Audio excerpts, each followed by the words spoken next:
Tout ce que le christianisme a organisé et fait est en vue de gagner de la reconnaissance. Que sont toutes ces églises? Je veux dire, en l'occurrence, tous ces édifices élaborés et imposants. Ils doivent gagner de la reconnaissance, mais ils ont en vue d'être considérés comme quelque chose. Quel est le but de toute la manière d'agir de la publicité et de beaucoup d'autres choses encore? C'est en vue d'être reconnu, d'être accrédité ici sur cette terre, d'être considéré. Oui, c'est là le triomphe de Satan. C'est là où la puissance spirituelle s'en est allée. C'est là où l'Église a cessé d'être quelque chose qui est à considérer avec ce qui est en haut. Elle est en esprit descendue ici-bas pour être comptée parmi les nations. Si seulement Satan peut amener le peuple de Dieu dans une position où il est adopté par ce monde, loué par ce monde, dans des écrits, considéré par ce monde, il a triomphé et a précipité l'Église de sa position céleste et en a fait une chose terrestre. C'est le principe que l'on retrouve dans tout l'Ancien Testament. Cela aussi est considéré comme le problème dans l'Apocalypse. Dieu ne veut pas de cela. Le succès de Satan est selon cette ligne.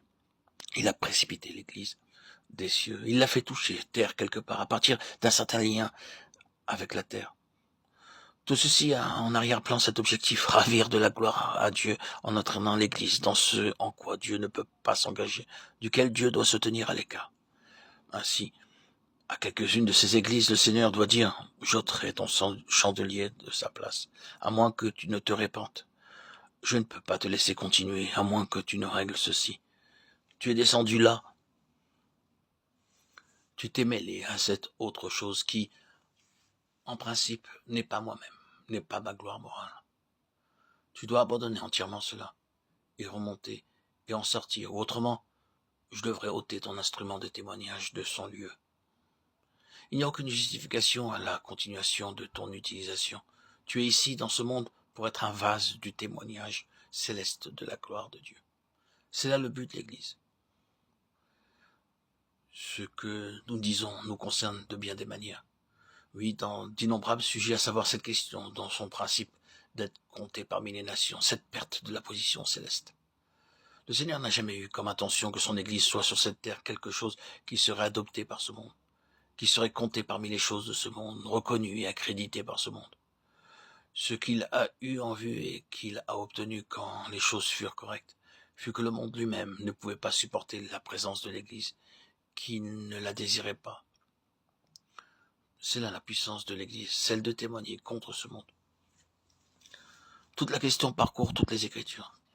Vous voyez cela avec Noé, qui, nous est-il dit, était prédicateur de la justice, et de qui il est écrit, en outre que divinement averti des choses qu'on ne voyait pas encore et saisi d'une crainte respectueuse, il construisit une arche pour sauver sa famille. C'est par elle qu'il condamna le monde et devint héritier de la justice qui s'obtient par la foi. La présence des justes dans ce monde n'est pas dans le but d'être considéré par le monde, mais de le condamner. Oh, que l'Église ait cette puissance-là aujourd'hui. Que fera le monde avec de tels gens? Il fera avec eux exactement ce qu'il fit avec ceux qui sont mentionnés dans le livre de l'Apocalypse. C'est ce qui fait d'eux des vainqueurs. Ils n'ont pas aimé leur vie, même jusqu'à la mort. C'est le prix pour être un vainqueur. Je ne vais pas tenter d'appliquer ceci à tout égard. Vous devez demander au Seigneur de vous montrer où le principe s'applique. Comment il s'applique, ce caractère céleste du peuple de Dieu. Écoutez encore ces avertissements et cette exhortation. Souviens-toi donc d'où tu es tombé. Que celui qui a des oreilles entende ce que l'Esprit dit, à celui qui vaincra. En joignant les fragments ensemble, voici en fait ce qui est dit.